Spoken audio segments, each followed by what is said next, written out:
Bom dia a todos. Good morning, everyone. Welcome to another edition of our SIPAT conference. We are here today for special lecture number 4, keynote of our second Pan American International Symposium on Toponymy. I'm very happy to be here. I hope we can meet again in other symposiums in person. So this session is for the special keynotes, Professor Marina Miraglia from the Universidad Nacional de General Sarmiento and geographer Cláudio Stemer, director of the Geosciences Center for the IBGE Brazil. I will now introduce the curriculum of our lecturers. Professor Marina Miraglia is a geographer and a PhD in philosophy and letters with geographical orientation from the University of Buenos Aires, Argentina. She's an associate professor and coordinator of the area of IT on geography and geographical analysis, and also studied thematic cartography applied to spatial analysis of the Universidad UNGS from Buenos Aires, Argentina as well. She is professor of the technical course on geographical systems, also from the same university. She has a master's in the environment and sustainable development by the Universidad Virtual de Quilmes, and a seminar or his history and career from UBA as well. She's an editor of ALAC, Latin American and the Caribbean Environmental Story, and also Social, and a co-author of books, in addition to several articles and chapters on research and things on which she specialized. She's a member of the board of Social 2018 to 2020. Cláudio Stener is a director of geosciences from IBG since 2020, where he was also the coordinator of geography from 2013 to 2020. He has a master's in geography and territorial management by the Federal University of Rio de Janeiro in 2005, and she studied geography also in the Federal University of Juiz de Fora in 96. So now we will begin the presentations with our first lecturer, Cláudio Stemer, who's a director of geosciences from IBG. I'd like to remind you all that you can use the chat to ask questions or make comments. You can also do that by means of YouTube and Event 3. So Cláudio, you have the floor. Thank you very much, João. Good morning, everyone. Thank you for being here. So now I'm going to share my screen.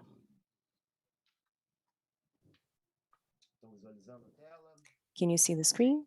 Yes. So our institute, IBG, has a great challenge in terms of geographical names, which is to provide the country with an infrastructure in terms of geographical names that's going to serve as a basis for all the other uses, academic research, economic uses, for example, by apps that work with delivery. So it has a very important role and to provide this infrastructure of geographical names for the country.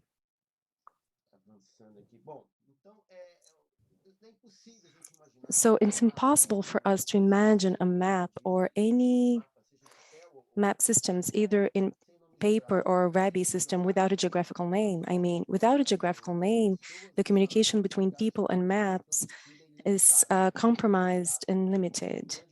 The geographical name is what creates this communication link between human beings and the information there for the cartography. So it's essential and indispensable for any type of map.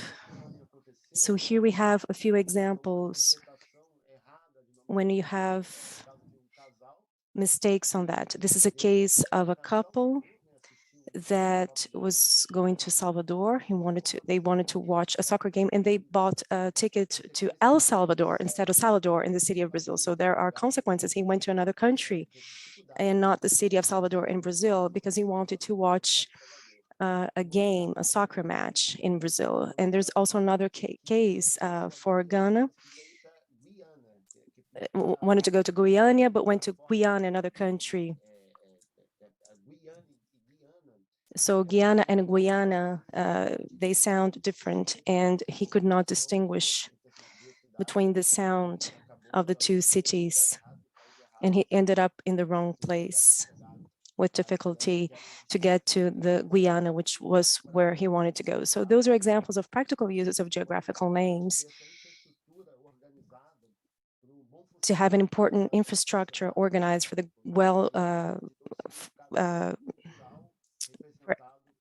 the society and how it can be organized in terms of geographical names. So now I'm going to speak very briefly about a few aspects, the main aspects that are related to geographical names. In the administration of the map, China, written with an X instead of CH in Portuguese, so we have a problem with that, different writings, different spellings for the same geographical name. So IBGE is very much aligned with what is standardized by the UGANG, and IBG participates in that group as well of the UN. So in this approach, geographical name can be applied to any feature of the Earth that can be mapped.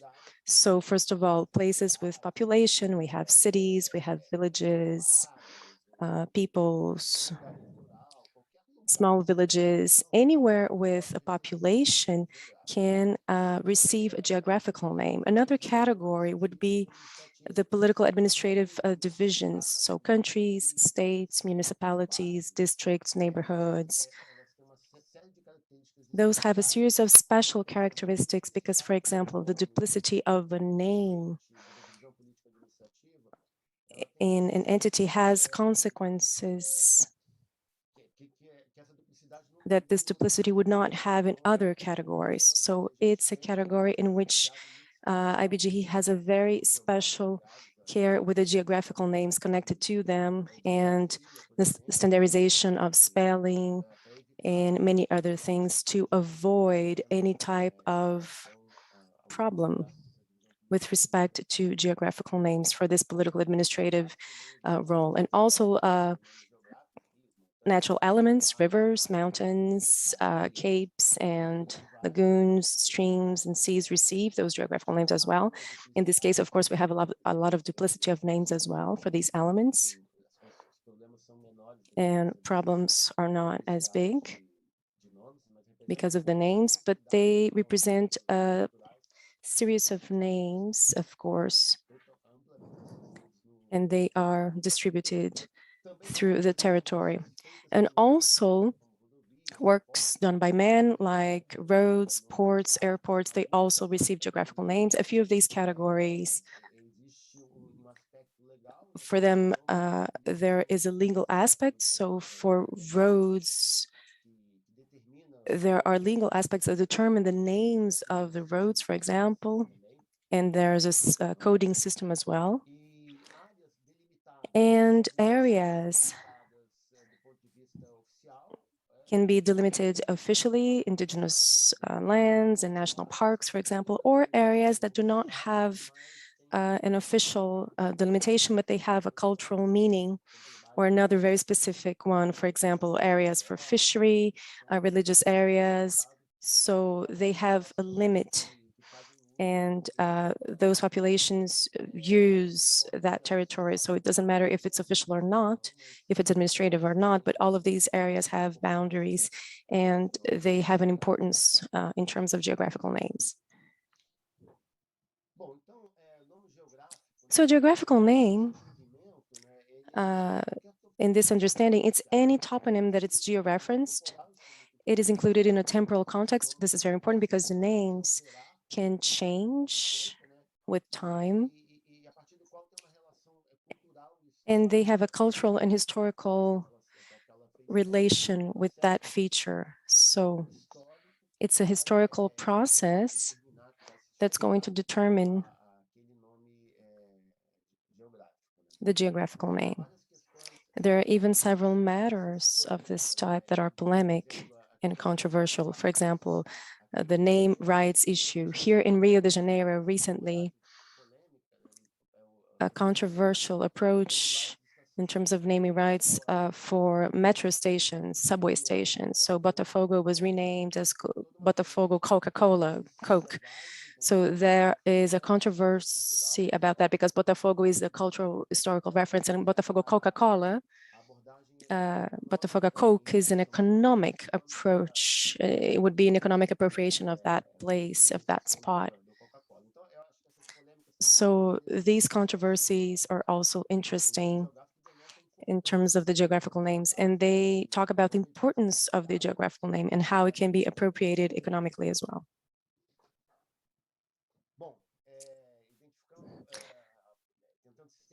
So to try to systematize a bit, a few of the elements that denote this importance, first of all, they identify the geographical elements in the territory. And without geographical names, it's hard to communicate by means of the territory, to explain the territory. If there were no names, this communication between the society and the territory would be impossible. And so geographical names are part of a communication process that is basic for the society. And given that, they are essential elements for the cartographic quality. So it's not enough to have a map that's highly accurate and absolute and excellent with an amount of elements that are mapped and all the desired elements are mapped out. But if this map does not have good geographical names, it's not going to be a good map. So it is an element that is essential for the quality of the cartography. And there's this notion of territorial boundaries and limits with this political administrative division, which are options of the territory that receive special names. And there's a whole legislation and jurisdiction for that. So it's an essential component for that as well. And it's associated with cultural heritage of a country. So one of the cultural heritages that we have that for sure Brazil received from indigenous peoples were a series of geographical names. Itaoca, Itapemirim, Ipanema. There are many names that come from indigenous languages that are part of our day-to-day lives, and they are a heritage of our nation. Geographical names are also related to occupational and settlements patterns and the history of that. So in Rio Grande do Sul, our state on this very south of Brazil, the process of settlement contributed to a certain pattern. They are connected to the peoples who migrated to Rio Grande do Sul state with a preponderance of indigenous names in the Amazon as well. And so you see that there is a direct relationship to the history and to the occupation of those places. And of course, as the examples that were mentioned from indigenous peoples, they reflect the linguistic diversity as well. So the more heterogeneous you have this diversity of occupation, the more you will have a linguistic diversity in the geographical names. So given this nature, there is an interdisciplinary relationship of the geographical names. They have to do with power, as the example that I mentioned when I started talking, territories that are in dispute, China, Malvina Falkland, when I mentioned in the opening ceremony, they are connected to this idea of power, identity, because there's a feeling of belonging to that part of the territory. And the concept of territory has a relationship with power and identity. So everything permeates the geographical name. Also by means of a cultural process, it's essential for the process of communication and memory. The communication and memory of the territory, if there's a relationship between the society with the territory. It's an economic infrastructure that is essential for any nation. Geographical names, I have no doubt about that. That's why it's part of our mission as IBGE, the Institute of Geography and Statistics of Brazil, to keep this culture of the country represented by the geographical names. This is part of our mission in IBGE. We have to talk about Brazil. And we have to portray Brazil in our studies. So this is part of that. It has to do with the historical occupation process and several symbolisms that are present in the culture and the communications as well. So it's a field of knowledge in which it's possible to have several approaches, and they are desired as well. So in the geosciences specifically, I think the quality of geographical names is very much associated with the production process, the standardization and the criteria used at that time of the cartographic production. So this is going to define, or if not define, because there are updates in the future, but to interfere directly with the quality of these geographical names. So those are choices that are made at the time, which will give this quality for the geographical names. Well, in this sense, there's a historical effort in the country to improve the standardization of geographical names.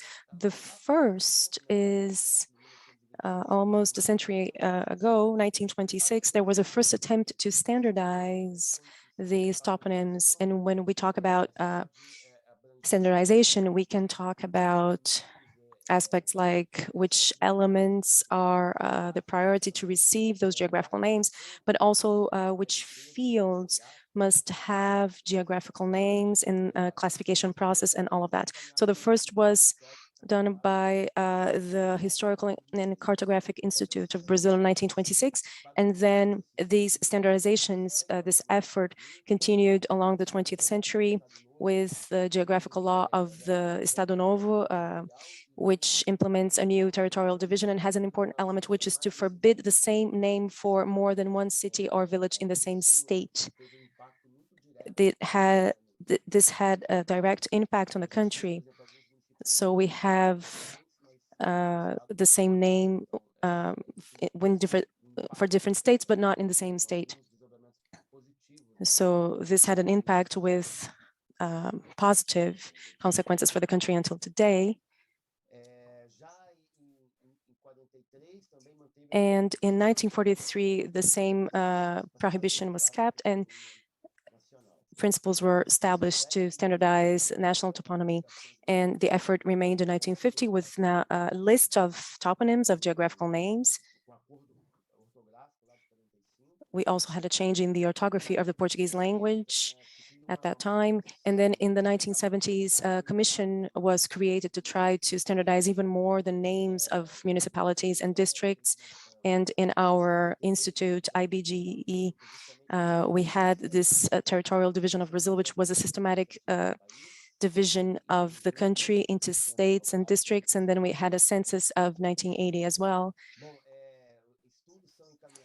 And so studies were sent to the Brazilian Academy of Letters, and we also had an index published with 36,000 toponyms, now having an entire systematic mapping of a scale. So we have 46 charts in this scale with all of the elements. So in the 1980s, we created a commission on toponyms with the purpose of drawing up technical norms for the review of the toponyms. In the 1990s, we created inside our Brazilian Institute of Geography and Statistics a sector for the maintenance and organization of toponyms. We also had courses done in Brazil together with this other institute, IPGH. In the 2000s, we also created a work group to deal with this issue, and we also went back to the communication of the division of the Latin America together with Yungang. And in Brazil, it went back to the work in the sessions that we had in 2006 for the UNGANG. So we had technical cooperation projects in Latin America. And soon afterwards, in 2007, we had a creation of the division of Portuguese language for geographical names, and we had a conference about the standardization of those names. And then we created a new reference center for geographical names in 2007 here inside our Institute for Geography and Statistics, IBGE. And then in 2011, we published a database for geographical names in Brazil. And in 2021, IBGE was the vice president for this division for Portuguese language of geographical names in the UN. So internally, inside our institute, geographical names are important. So it's a continuous process of cartographic production for the IBGE. In the international context, IBGE also worked with the translation of several documents that are there on the website of UNGANG. And in the national context, an index of geographical names was published in 2011, gathering all of geographical names of this chart with category of information, the unit of the federation to which that name belongs, and geographical coordinates. All of that is in our website. This is the structure of the data produced and divulged by IBGE, available on the website. And then afterwards, we also published 2 volumes with generic terms that are used in geographical names. So the same water body can be called stream or river or different names in Portuguese. And in each different region, they can also adopt different terms for the same course of water. So it's important to have the understanding of that. And it's also important because of the location in the territory as well. So this is a list of geographical names. As I said, it's already available on our website. This is an example from the list of geographical names. So it covers the entire territory, the entire country. Those are thousands of geographical names that we have there. And now I'd like to, because I'm getting close to the end of my presentation, so I'd like to talk about a few challenges for the future that we see in IBG as new spaces in this organization of geographical names. So IBG produces databases in several scales, 50,000, 100,000, 250,000, a million, and so on and so forth. These bases were produced in different times, sometimes with different methodologies. So we have bases produced in which reambulation was done in the 1960s, and we have bases in which regulations were done now in our decade. So there is a temporal variation there. And of course, that this is going to reflect on different standardizations. So we have a challenge to improve this standardization of these geographical names databases produced in these several moments of time and different methodologies and scales. So here, just to give you an example of this standardization problem, so you have the same river. In one base, it's called Rio Jardim, Garden River, and the other would be Good Garden River, loose translation. So Rio Jardim or Rio Bom Jardim. So which name are you going to adopt? Was that a temporal reference and then it changed the name? So those are things that we need to work on to improve the infrastructure of geographical names, for which our institute has a lot of responsibility. And we see that as a mission for the future that is important to standardize all of this, not only among the different scales, but also to appropriate in a more direct and integrated manner of a broad amount of geographical names coming from the census as well. This is an important effort that we intend to face with the results of the census that we're going to have from 2022, if we imagine that all of the homes and everyone who answers the census, there's an information of the location that is associated there. So only in locations, we have thousands and thousands of geographical names that can be included and integrated with geographical names that come from a systematic mapping. So it's important to do that, to improve the infrastructure of place names in the country and other geographical names that come from the census. So we're working on a future project, on an integration project that's going to improve this infrastructure of geographical names that is offered by the Institute. And another challenge that we also have as a view for the future is to improve the consultation, the inquiry for geographical names on the website. And so we have a lot of work done by IBG, and we want to offer services to the society by means of our website, not only a database just for experts. We want to provide a service to the citizens, lay persons who can access the website in a friendly manner. So for example, I would like to know what are the water bodies or hydrography elements that are present in the hydrographic basin X. Well, if we have hydrographic basins, we have a partnership with another entity that takes care of that, and we have the rivers that are classified by categories.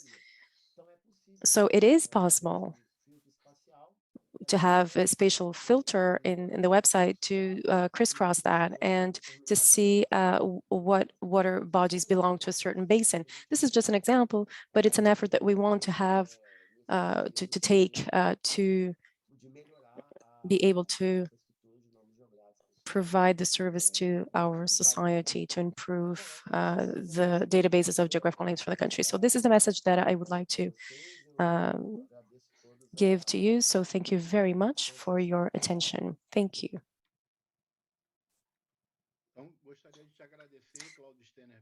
Thank you very much, Claudio Steiner, for your presentation. That was excellent. I think you revisited the geographical names in terms of the evolution that they had. And now I would like to open for questions. We have one question here from Professor Paulo Menezes. With respect to the database for geographical names, is there the intention to add the historical information showing the evolution of our geographical names? Well, I would say that from the point of view of the relevance of this work, I would say yes, but we still don't have a project to deal with this matter, although we acknowledge the importance that it has. There are a lot of challenges. I understand that maybe we should take a step back to consolidate the infrastructure for consultation, to have a better integration with geographical names, and also a mapping from the census, and then we can have this historical comparison to understand the evolution of geographical names. All right, I have a question, Claudio Steiner, regarding IBG as a national authority on geographical names in Brazil, because you gave all of that evolution of IBG, and IBG is one of the most interested parties for the standardization, especially because of the census. You mentioned the law of 1938 that was known as the geographical law that forbade municipalities to have the same name. But this is a controversial issue, right? Because there were colleagues in the IBG who agreed and those who did not agree with that when I worked at the IBG. So I'd like to know your opinion if you think that IBG could be a national authority on geographical names in Brazil. Well, I think that in my view, first of all, the country needs an authority on geographical names. This is clear to me. To have an authority on geographical names, I think that brings benefits to the society as a whole. Not necessarily to have an authority on geographical names would mean to impose a certain rules. No, that's not the case. I think an authority on geographical names is going to congregate, it's going to gather the demands of the society and organize all of that to the benefit of all. So I believe that would be an approach on this sense. Maybe in a few cases, we could think that we might need more strict rules, but this is a collegiate decision on my view. It's not a decision that should be made top down. But to organize this more for the country, then yes, we would need an authority on geographical names. And I believe in that would be important. If it's going to be, if IBG is going to be this authority or not, but well, it could be, but I don't think that is a fact that, it has to be IBG. IBG is one of the possibilities because of the nature of its activity, the things that we do, but it could be a collegiate board, for example. So I think there are several possibilities, but I think we need to progress on a legal framework for geographical names in the country. Well, just the last question for us to close, because I think there are no further questions there. I will check later on. I haven't. But the matter of toponymy on the maps, is that's done by EBG by means of re-angulation. It's a process that people go to the fields and they collect the names, and the names are inserted in the maps. Today, we have a lot of apps like OpenStreetMap that also puts names. So is there a project inside IBG of a possible incorporation of those names that are raised by other entities like OpenStreetMap or others that we have to incorporate them to the official database of the IBG? Well, we have projects, collaborative projects, and others, but we still don't have a systematic process to this incorporation. I think there are challenges in this sense. It's always a matter of IBG, I mean, the official mapping that has implications and others, and how to incorporate that, other collaborations.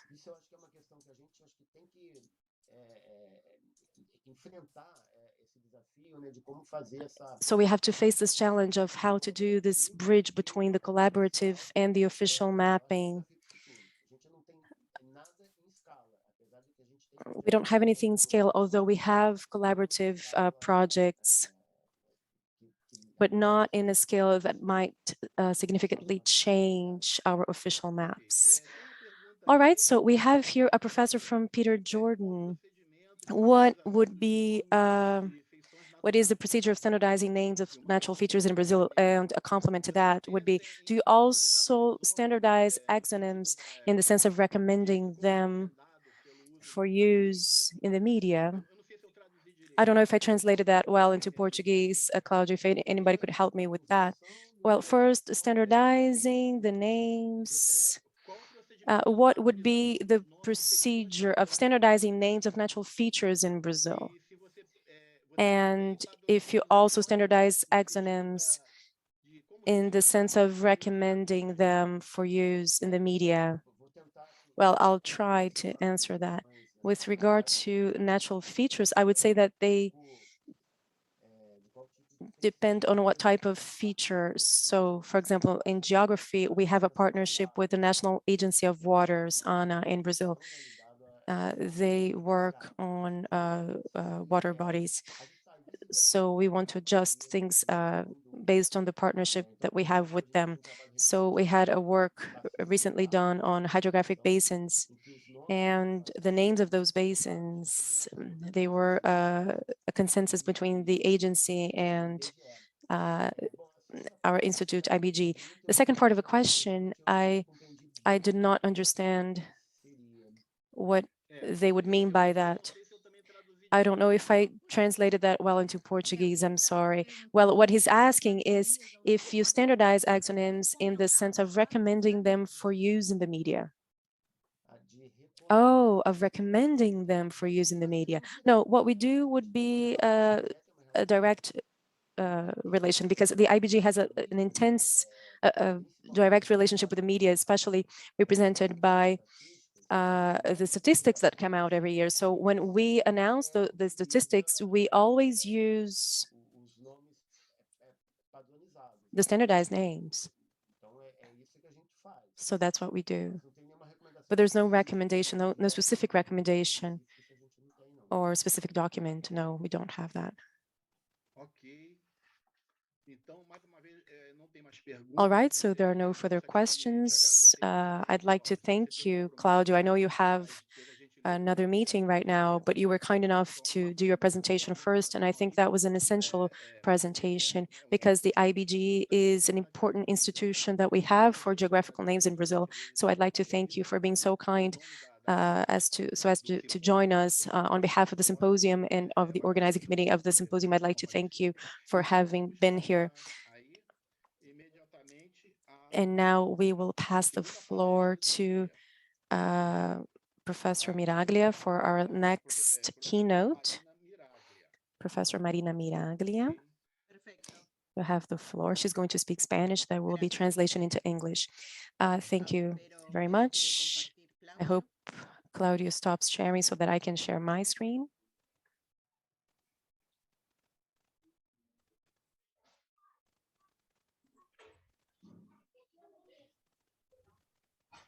Bien. Very well.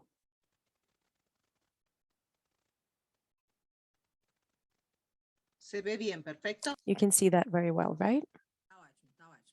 Muy bien. Buenos días. Good morning. Muchas gracias. Thank you very much for the invitation and for the possibility of sharing this space with you. I will try to speak slowly so that I can facilitate the understanding of Portuguese-speaking people and also the translation into English. So to me, it's truly a joy to be here and to see you again. I haven't seen many of you for a while, so I hope, as Paulo said in the opening session, I hope the next meeting is in person so that we can see each other. And for me, it's a great satisfaction to share this presentation with you. I'd like to also thank Paulo Menezes and Manuel Fernandes from GeoCart, from the Federal University of Rio de Janeiro, and the organizers of the second International Pan-American Toponymic Symposium, and the Brazilian Institute of Geography and Statistics, IBGE, and the International Association of Cartography, and all of the colleagues, the academic team of the Federal University of Rio de Janeiro, and well, everyone who's watching us now and watching us in the past 3 days. So I will share with you a few considerations, general considerations about toponymy in old maps and ancient maps. We will work for the next 30 minutes. I hope I do not speak too much, but we will go around the toponymy in old maps. So I will talk to you about the work that I've done with Paulo, Manuel, Cairo, da Silva Santos, with Ursula Borges, and the team of the National University of General Sarmiento, where I work in Argentina, and in the Jesuitic missions of Guarani. That was an experience that we began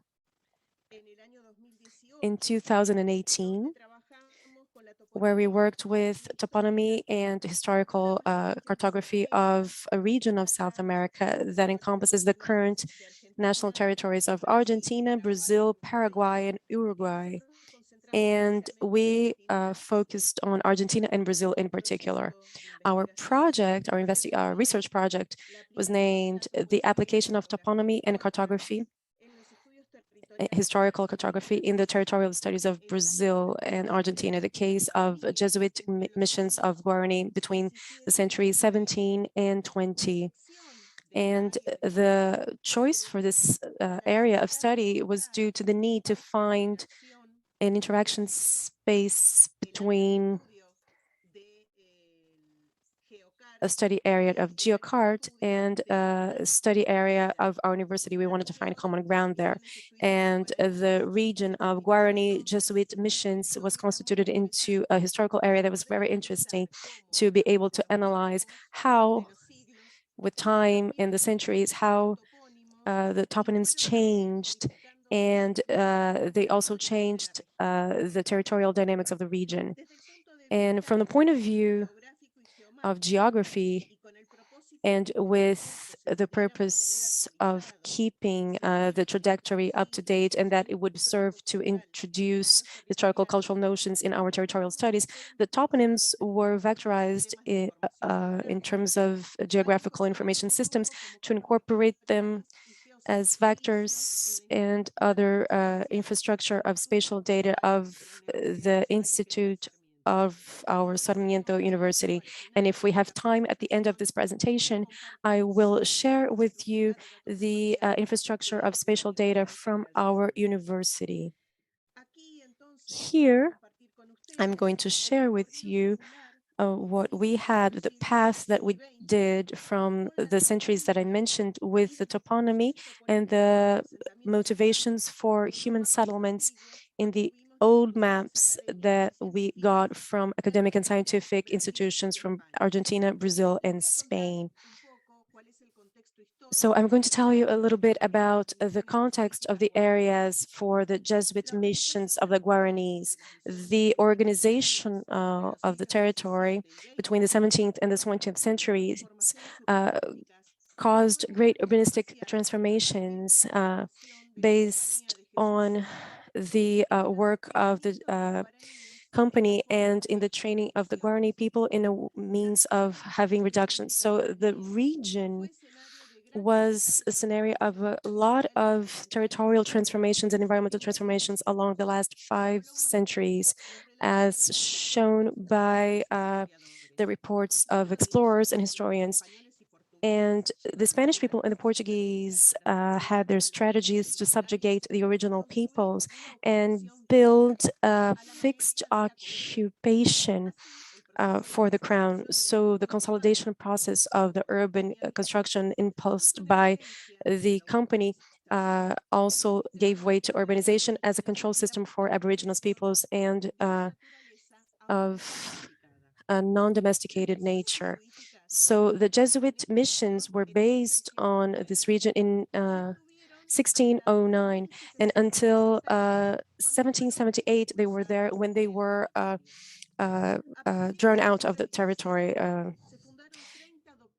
At the start of the 17th century, 3 doctrines were founded, and from the start of the century until the mid-century, there were a lot of changes for the indication of the peoples who were attacked by the Mamelukes, Bandeirantes, and indigenous from the area of Guaira until the Argentinian Mesopotamia and the limit regions of Paraguay and Brazil.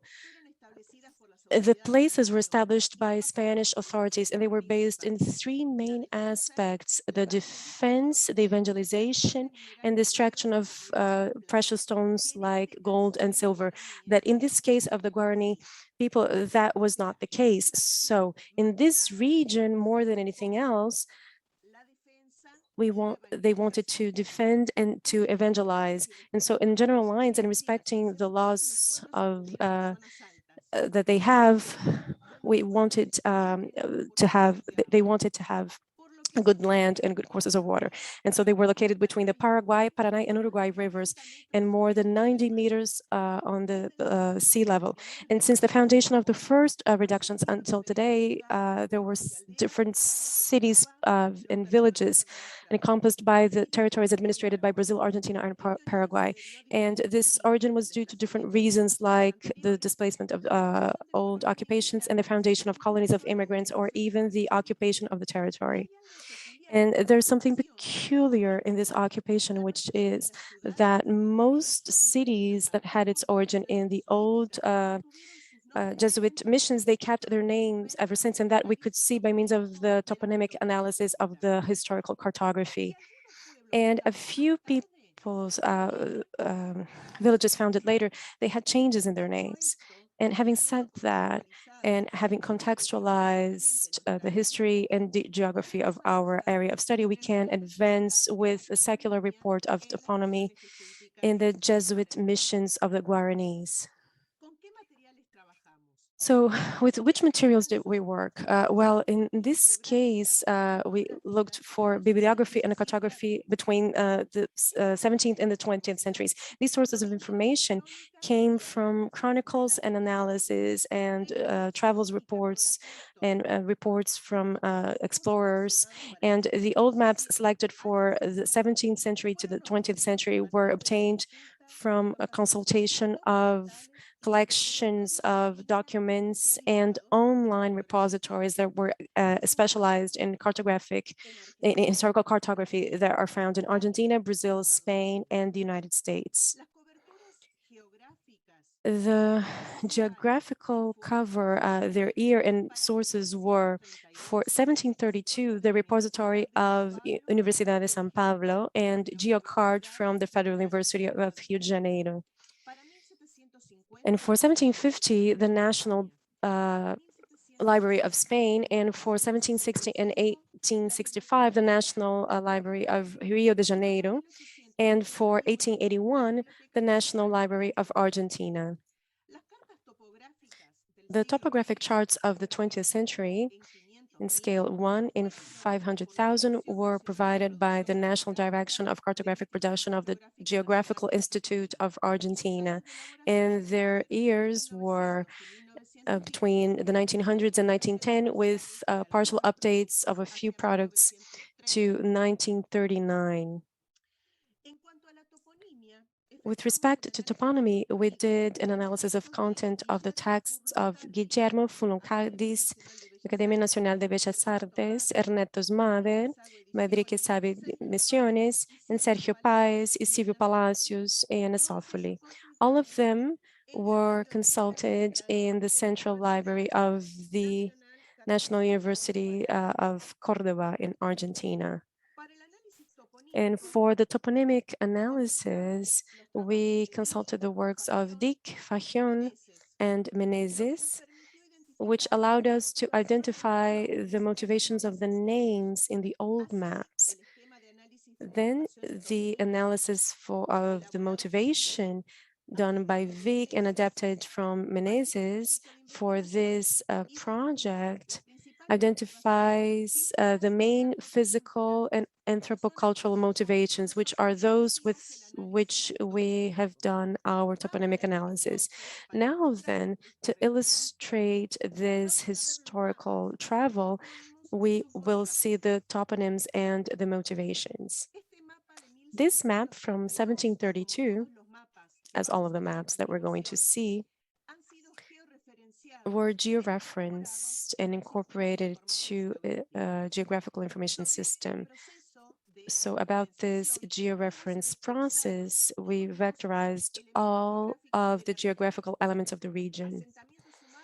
Human settlements, which is what we're going to see here, and water bodies, communication, their administrative borders. Only we in this presentation are going to share the toponymic analysis of the human settlements. As you can see on this map from 1732, we can see the toponyms. For 50 registers that were vectorized in the human settlements, 25 of them are hagiotoponyms and 7 are hierotoponyms. And so this map, you have the predominance of the names of San Carlos, San Ignacio, and they are still used to this day. But for the case of human settlements in 1750, from 73 registers that we vectorized and we analyzed, we found also that the hagiotoponyms and the hierotoponyms have 30 records. And basically, the most important names can be San Ignacio, San Jose, Santa Rosa, and they are also used to this day. And then in the map of this other map that you can see here, we can find 2 other registers, and all of them, part of them, as you can see, 28 are hagiotoponyms. You can see San Carlos, Santa Maria Concepcion, San Nicolas, and many of them are still used to this day. The following map was a very complex map because we had to vectorize a great deal of settlements. In this case, we had 364 human settlements. And well, yesterday in the presentation that we did to incorporate toponyms in the infrastructure of spatial data, we told you a bit of the process in the information in geographical systems to standardize information. So here, basically, what I'm going to show you is precisely the toponymic analysis. And once again, the hagiotoponyms and the hierotoponyms reach approximately 100 records. So on the whole, the toponyms and the hierotoponyms are the ones that are there the most. In the case of this map from 1881, in which we incorporated 26 registers, once again, the hagiotoponyms and the hierotoponyms are the ones that are mostly used. But when we go to the charts from the National Institute, which are 6 of those charts that incorporate all of the regions of the Jesuit missions of the Guaranis, we see 3,470 human settlements in where we can observe an increase in the amount of toponyms that are anthropocultural and that are environmental in nature, phytotoponyms, hydrotoponyms, zootoponyms, and we no longer have the hagiotoponyms and the hierotoponyms. And this is important because we are seeing a change in the toponymic motivations and in the way we name the settlements and the different geographical elements. You can remember that we are only looking at settlements here. We're not looking at the rest of the geographical elements with which we work and which we analyze toponymically as well. Here in this table, you can see a summary of the names, and from 1768 and 1922, you can see how the changes happened, the proportion of toponyms and the motivations in the different maps. In this graph, we can also see the evolution. And these are maps that Cairo produced for our presentation in this year for several conferences, in which you can see how in this first map, what we see here are all the toponyms with the settlements and the distribution in the Jesuit missions. But in the case of this map, which you can see here on the left, what we see is the distribution and concentration of hagiotoponyms and hierotoponyms. Here you can see these concentrations that are significant. And here on the right, we have other toponyms that, in the case of the maps from 1668, 1747, 1746, and 1827, here in these 4 maps, we can see that the proportion of other toponyms and other motivations were very dispersed and few. So 1865 and 1922, we can find a greater proportion of the rest of the toponyms. What's interesting is that these toponyms, they never stopped changing. We always had the hagiotoponyms and the hierotoponyms present in the region, and also the new toponyms that were included and contributed to broaden the horizon of the toponyms in the region. So you can see here on this graph that we have that by the mid-17th century, we can find a lot of toponyms that are religious in nature, the agio toponyms and Yarrow toponyms, and a very few number of environmental toponyms here in green and anthropocultural ones in yellow. And the same thing happens in mid-19th century, but in the beginning of the 20th century, in these maps with which we work, either from topographic charts of our National Institute or on the maps that we had from the different digital collections, we find a more proportion of environmental toponyms, reducing the religious ones, with the reduction of the religious ones and an increase of the anthropocultural ones. This is very interesting because it shows us the dynamic of changes in the symbology, spatial symbology. So I believe it's interesting to have this summary because that allows us to see how the old maps are important sources of information to analyze the toponymy of a territory.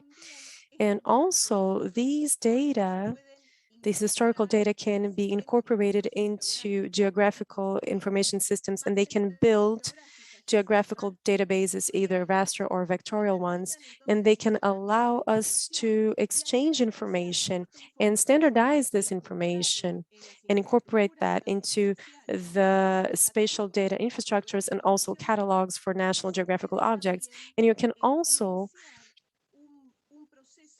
start a process of systematization of names, and you can analyze and facilitate the secular analysis of toponyms and the different cultural symbolical process in a specific territory.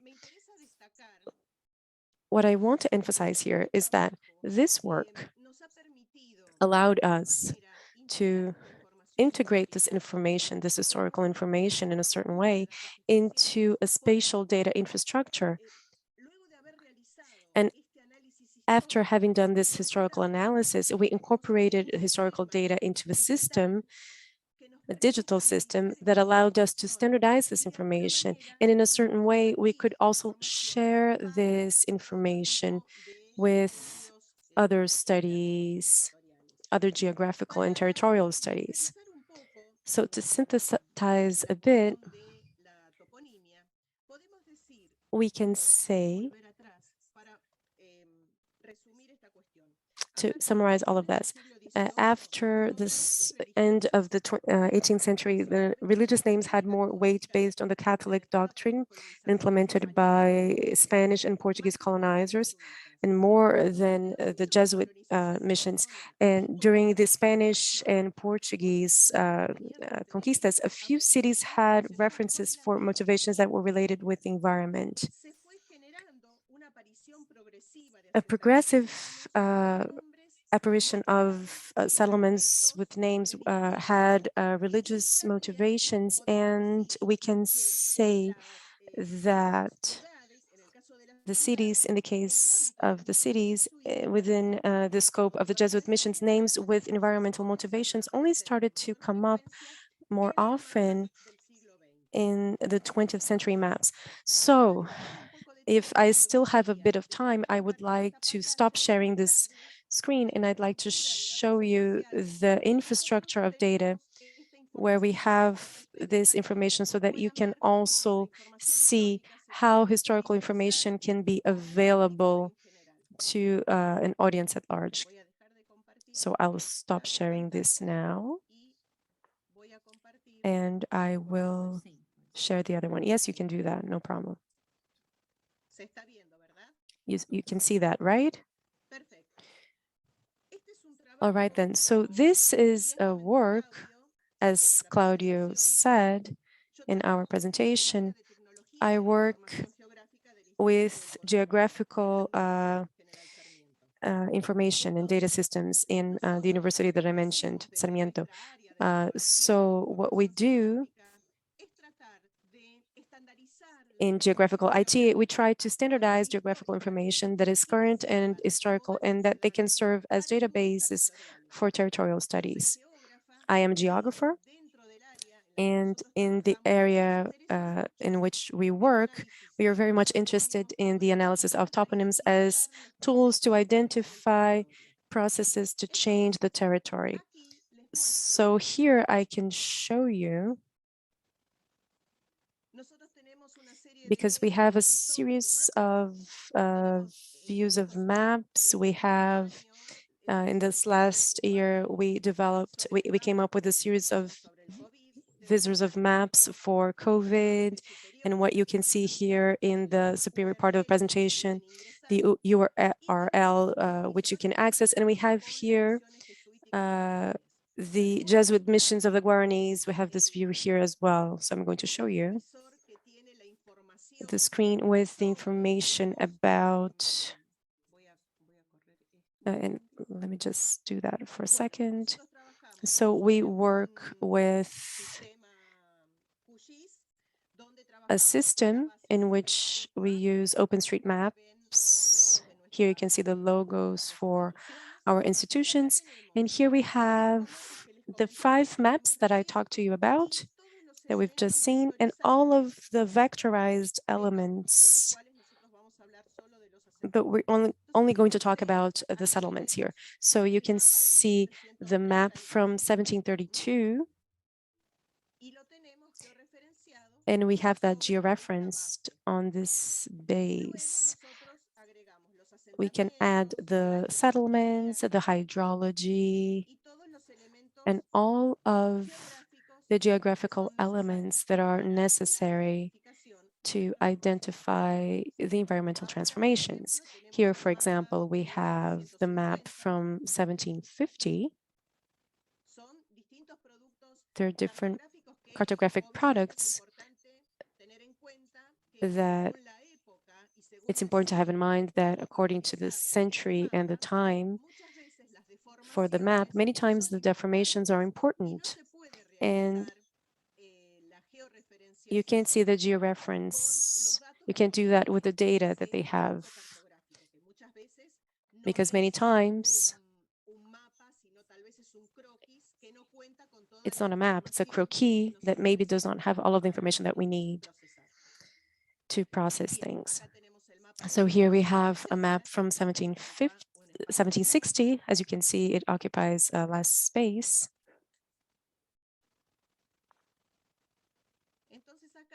And so here we add the settlements.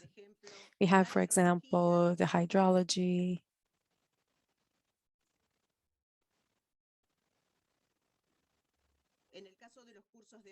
In the case of the water courses that were more important, like Uruguay and Paraná rivers, we have polygons for them. We also have communication routes and other water bodies here.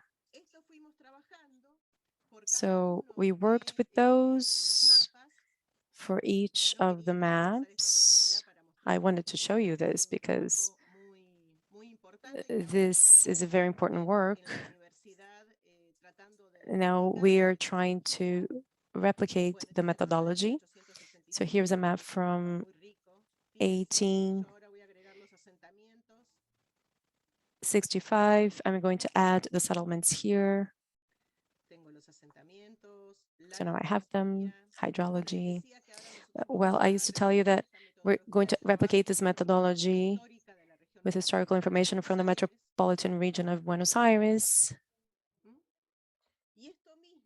And we've also done that with the topographic letters of the National Institute of Argentina. Now I'm going to see if I can show you as well.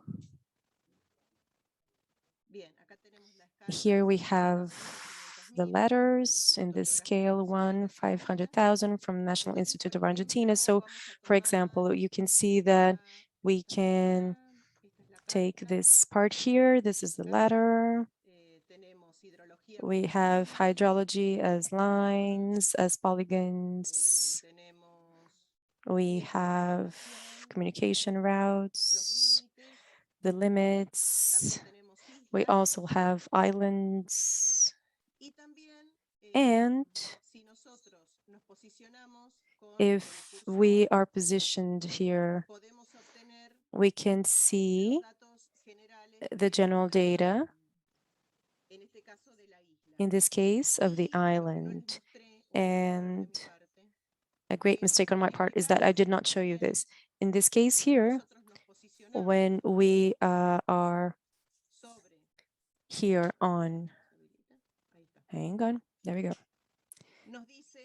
When we're here, that tells us the name of the settlement, the type of settlement, what is the source, the date, and the origin. And also in this, I'm not going to share this with you because we would take too much time. But I can tell you that we also have the possibility of downloading these archives from the spatial infrastructure that we have. So all of these data that you can see on the screens, they are also on the formats that are in accordance with the geographical systems. So this allows us to share this information and to develop more interchanges that are standardized from geographical data. So this is a bit of the summary of a lot of work that we've been doing, and I have a lot of pleasure to share the results of this work. We're still doing that with the manual that we came up with the methodology to incorporate old data, toponyms, and historical maps, and the territorial studies. So without anything else to say, again, it was a pleasure to share the space with you, and I hope that the next SIPAT is in person, and I hope I can be in Rio to share all of this with you. So thank you very much. Thank you very much, Professor Marina, for the excellent presentation and the excellent lecture. This part of the incorporation of the cartographic and historical data in the EID environment, I think that's fantastic because that improves and that has more access from lay persons, and that used to be restricted to experts, but now it's for everyone. And I think Brazil should do that as well, because we have a lot of data there, but we still lack historical data in our systems. So I think a goal for our infrastructure of spatial data should be to incorporate also our historical data. Pesquisadores aqui no Brasil, então já está na hora da gente that so many researchers in Brazil have access to, and now we should have that as well. So congratulations once again, and I'd now like to open for questions. We have one.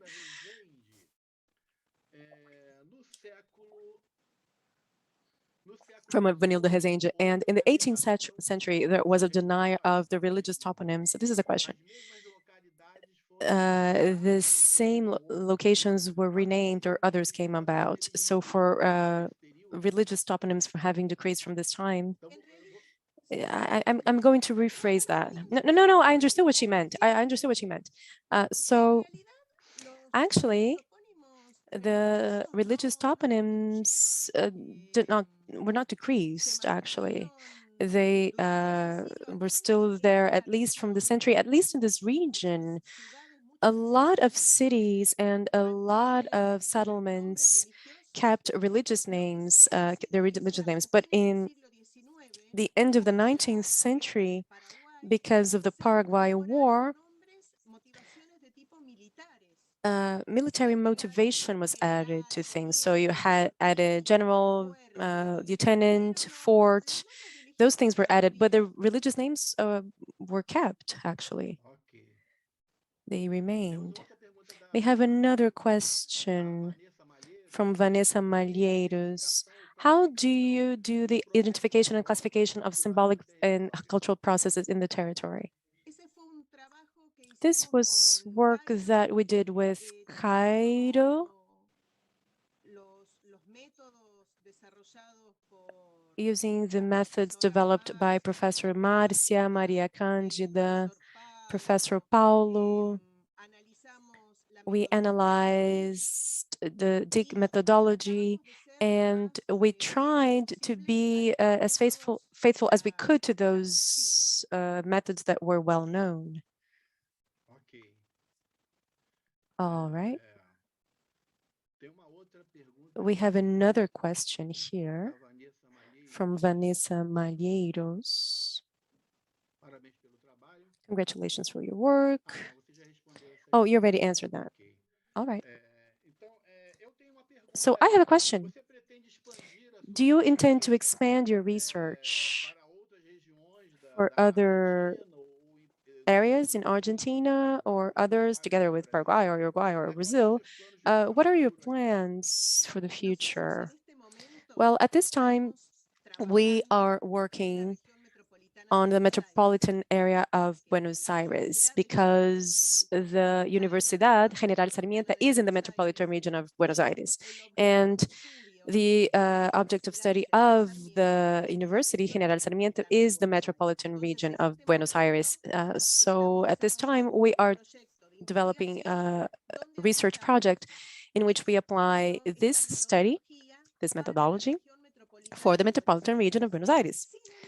However, I'm also collaborating on a project from the National University of Misiones to work that they're doing for the 19th and 20th centuries about precisely the historical cartography and the toponyms.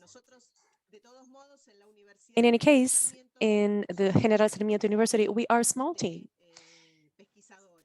of researchers. So we have a limit to the geographical reach that we have, but the idea is to expand that. Actually, what we are trying to do, aware of our limitations, we want to produce methodological projects that can be replicated in other contexts. And in a certain way, we can contribute to the teaching process of the work methods with the technologies that we have, in particular to incorporate and integrate historical cartography and toponyms, always thinking about tools that are essential for the historical analysis of the territories. All right. Professor Marina, we have another question from Vinicius Lucedo. Is there a work that is similar and than that done in the Tierra del Fuego, Toluín, and Ushuaia? Do you have that work that's similar done in these areas? Well, we don't have that in those southern areas of Argentina, but in for our national institute, we have Adriana Vescobo, a researcher working there, and she's part of the International Union of Geographical Names. And maybe if you talk to her, the National Geographical Institute of Argentina, maybe she can provide you with more information about that, but I don't know works done on Tierra del Fuego. Well, we have a little time left, so I'd like to pass the floor so that you can make final considerations if you wish. And maybe if Professor Menezes or Professor Manuel, if you'd also like to say something, you can do that. We still have 15 minutes.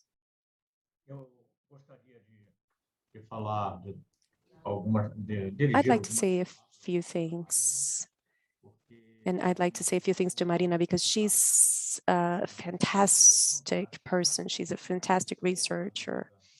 And she only adds value everywhere. And her presentation, all of her work that she's doing and her team from the General Sarmiento University, this is fantastic. And we're here available so that we can expand this work. We began in our borders there in the country, and we can add things to it. And we can add Rio Grande do Sul state in Brazil, and we can also meet Uruguay there, because I think Uruguay is essential in our research for the Jesuit missions. We also have to call them the researchers from that country to be part of our group. So I think this is fantastic, Marina. Your work is fantastic. You are able to group cartography, historical topography, digital cartography, IDE. I mean, it's complete, really. It's comprehensive. So congratulations. Well, thank you very much for that. But I don't do that alone. We do that together. We are a team. We are a team. And what we do is we strengthen the skills of everyone, and the weaknesses are not so big because of that. We strengthen everybody's strengths. I'd really like us to continue either with the project of the Jesuit missions by incorporating Uruguay, and also that we can continue with this work methodology for urban areas as you've been doing, and we're beginning on that to do that as well. We've seen that this is a very interesting work opportunity. So I'm very happy about that. Oh, we have a question here from Jerry.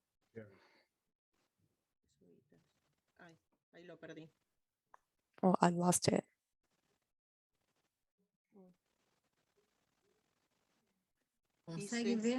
Can you see it? Can you see his comment? Oh, you emphasized the religious utopian project of the Jesuits. Can you suggest similar religious utopian projects at such a large scale? Actually, there's an issue with the Jesuits because they were not the only religious people, the only religious group who did missions around the world. We had the Franciscan as well. And so from the point of view of the religious doctrine of the church, there was an expansion throughout the world during the 17th and 18th centuries, especially.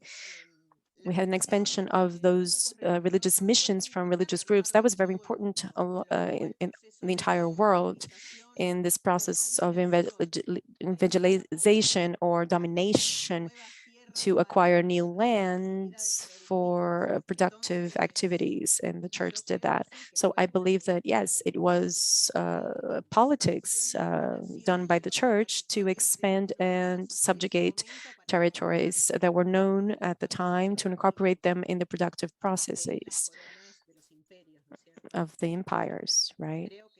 I believe that that was the question. I don't know if I answered the question. Apparently, we don't have other questions. So once again, I'd like to congratulate you for your work. I really enjoyed getting to know you, not in person, but here virtually, and maybe in person we can do that. Well, in Buenos Aires, we wait for you in Buenos Aires. But don't come in the summer. Come in the spring, because we're beautiful here in the spring. That's a nice tip. But I loved getting to know your work and all of your Herculean effort, really. So once again, congratulations. Thank you. And so I'd like to thank Professor Marina, and I'd like to thank the presence of all of you who watched the special keynote number 4 for our symposium.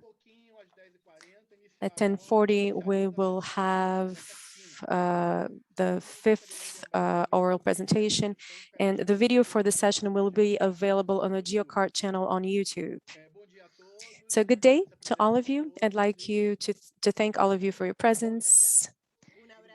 Thank you. Hugs to all of you. Thank you. Thank you.